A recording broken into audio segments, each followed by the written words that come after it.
بسم اللہ الرحمن الرحیم۔ الحمدللہ آج ہم سورۃ الاعلیٰ اللہ کی توفیق سے شروع کر رہے ہیں۔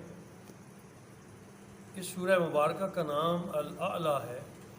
اس میں 1 رکوع، 19 آیتیں، 72 کلمات اور 291 حروف شامل ہیں۔ جمہور علماء اور محدثین کے نزدیک یہ سورہ پاک بھی ساری کی ساری مکہ مکرمہ میں نازل ہوئی۔ اس سورہ پاک کا آغاز اس حکم سے ہو رہا ہے کہ اپنے رب اعلیٰ کی تسبیح بیان کیا کرو، یعنی وہ ہر نقص، ہر ضعف، ہر ناتوانی سے پاک ہے۔ اس کی ذات قدرت و حکمت کا سرچشمہ ہے۔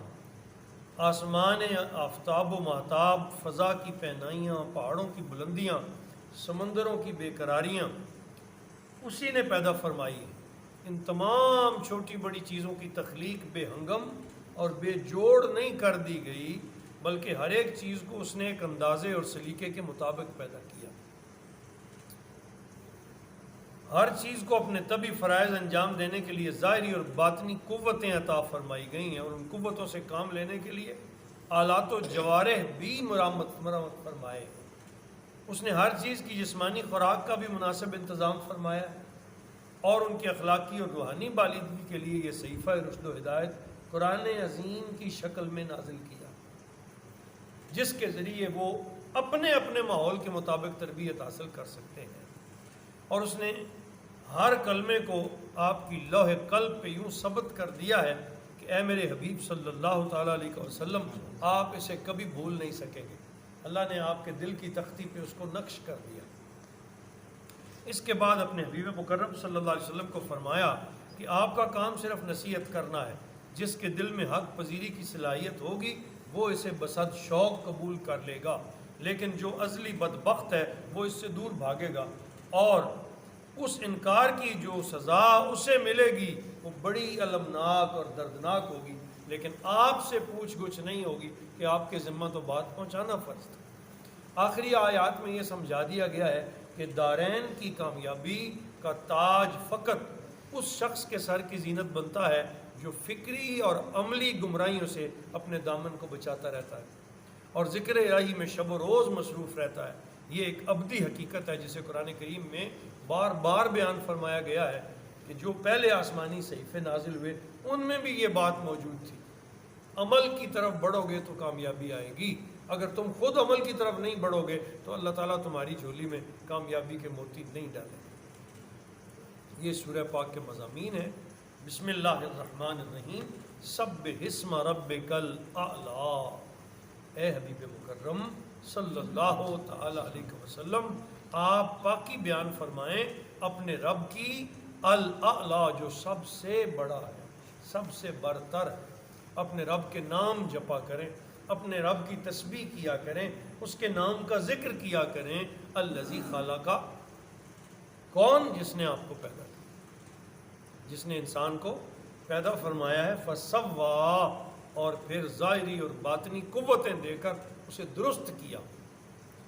فسوا پہ کل بھی میں نے اشارتاً پچھلی سورہ پاک میں بھی بات کی کہ آنکھیں، کان، ہاتھ، جسم کے تمام اعضاء کو مسوی یعنی برابر بنایا، جس سے انسان کا وجود حسین لگتا ہے۔ اگر ان میں سے ایک چیز بھی اوپر نیچے کر دی جائے تو سارا حسن جاتا رہتا ہے۔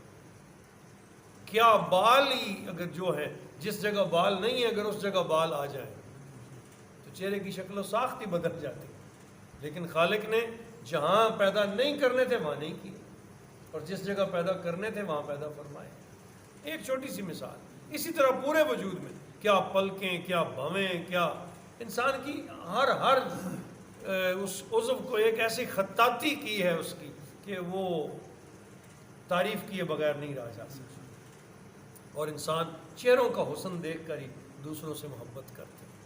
اس چہرے کو اللہ نے محبت کے لائق بنا دیا۔ الذی خلق فسوا، جس نے ہر چیز کو پیدا کیا پھر ظاہری اور باطنی قوتیں دے کر اسے برابر کیا۔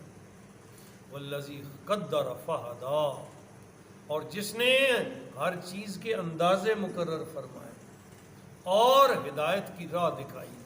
ہر چیز کے اندازے، پیمانے سورج کے چڑھنے کا وقت، چاند کے نکلنے کا وقت، دن کے آنے کا وقت، رات کے شروع ہونے کا وقت، ایک مقررہ نظام ہے جس میں لمحے بھر کی بھی تاخیر ممکن نہیں۔ 20 سال بعد بھی اگر آج کا سورج 7:20 پہ غروب ہوا ہے تو 20 سال بعد بھی 4 جولائی کو 7:20 پر ہی غروب ہوگا۔ سینکڑوں سال گزر گئے اپنے وقت سے کبھی آگے پیچھے۔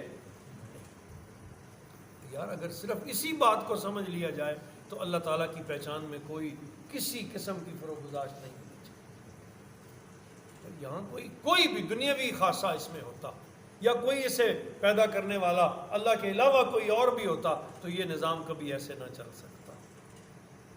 اگر یہ بغیر رد و بدل کے چل رہا ہے تو کہنا پڑے گا لا الہ الا اللہ، اللہ کے سوا اس پورے نظام کا کوئی معبود نہیں ہے، وہ ایک ہے جس کی وجہ سے یہ پورا نظام اپنے اپنے وقت پر اپنے اپنے مدار میں حرکت کر رہا ہے۔ والذی قدر فہدا، جی اور وہ ذات گرامی ہے جس نے ہر چیز کے اندازے مقرر کیے اور پھر اسے ہدایت کی راہ دکھائی۔ والذی اخرج المرعى، یہ قدرت خداوندی کی مثالیں۔ اللہ وہی ہے جس نے زمین سے سبزہ نکالا، چارہ نکالا، انواع و اقسام کے، ہر موسم کے الگ الگ۔ ایک موسم کی چیز دوسرے میں ممکن نہیں، ہر چیز کے لیے اس کا ایک موسم ہے، اس میں اسے اللہ تعالیٰ قوت عطا۔ اب دیکھیں تھوڑی دنوں کے بعد اب سبزے کا موسم آ رہا ہے، کوئی طاقت روک نہیں سکتی۔ ایک بارش پڑے گی، سبزے کی چادر ہر جگہ پھیل جائے گی، ہر طرح کی بوٹی نکل آئے گی، ہر شے خوبصورت لگنے لگے گی، یعنی خشک لکڑیاں پھر سے سبز ہو جائیں۔ یہ اس کی قدرت کے رنگ ہیں، یہ اس کی قدرت کی رعنائیاں ہیں جو اس نے جگہ جگہ اپنی ذات کی پہچان کے لیے پھیلا دی۔ کہتے ہیں کہ ایک وقت ایسا بھی آتا ہے کہ پتھروں کے اندر پڑے ہوئے خشک بیج سبز ہو جاتے ہیں اور ان سے ٹینیاں اور کونپلیں نکل آتی ہیں۔ ہم تو دیکھتے ہیں نا، ہم پہاڑی علاقے میں رہتے ہیں، کس طرح خشک پہاڑوں میں سے سبزہ جو ہے وہ ہر طرح نظر آنے لگتا ہے۔ والذی اخرج المرعى، اور جس نے زمین سے چارہ نکالا، سبزہ نکالا، فجعلہ غثاء احوا، پھر اسے بنا دیا کوڑا سیاہی مائل۔ ایسا بھی ہوتا ہے ایک وقت میں وہ سبز ہوتا ہے، پھر آہستہ آہستہ آہستہ آہستہ وہی اتنا پیلا پڑتا ہے کہ وہ بالکل ایک کوڑے کی طرح لگتا ہے اور سیاہی مائل ہو جاتا ہے، اور یوں لگتا ہے جیسے یہ کبھی سبز تھا ہی نہیں۔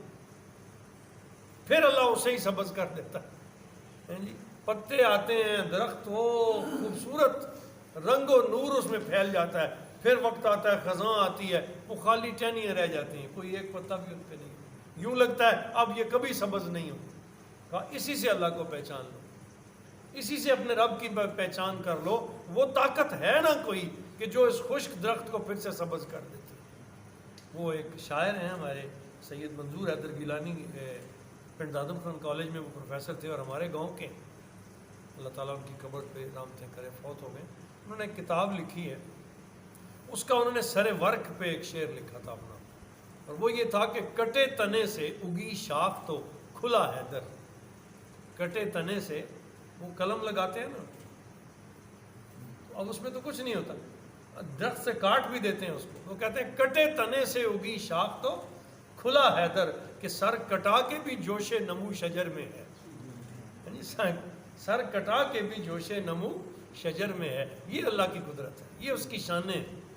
آپ بالکل ٹنڈ کاتے درخت کو، جب تک اس کی جڑیں سلامت ہیں وہ پھر سبز ہو جائے، پھر ٹہنیاں نکالے، شاخیں نکالے، اور 2-3 سالوں میں اسی طرح کی چھاؤں دینے لگے۔ کتنے درخت ہیں جن کو ہر سال ان کی چھانگ برید ضرور کرنی پڑتی، نہ کریں تو وہ بے ہنگم ہو جاتے ہیں۔ یہ سب فرمایا فجعلہ غثاء احوا، پھر اسے بنا دیا کوڑا سیاہی مائل۔ ایک وقت ایسا بھی آ جاتا ہے، انسان ہے این شباب پہ ہوتا ہے، اس کے چہرے کی رعنائیاں اور رنگتیں اور ہوتی ہیں، جوں جوں ڈلتا ہے تو بزرگی کی طرف جاتا ہے تو اس کے چہرے کی رعنائیاں اور رنگتیں اور ہو جاتی ہیں، اور وہ شباب اور وہ رنگ اور وہ نور نہیں رہتا۔ وہی جو دگڑ دگڑ دوڑ دوڑ کے چلتا تھا پھر وہ کھونڈی کے سہارے چلنے لگتا ہے، وقت آتا ہے۔ تو یہ سارے وقت دینے والی ذات کون ہے؟ اللہ کی ذات۔ اللہ تعالیٰ ہمیں عرفان عطا کرے، پہچان نصیب فرمائے۔ آج پہلی 5 آیتیں ہم نے ان سے استفادہ حاصل کرنے کی تو کوشش کی۔ اللہ پاک ہم سب کو قرآن عظیم کی برکات سے مستفید فرمائے۔ وما علینا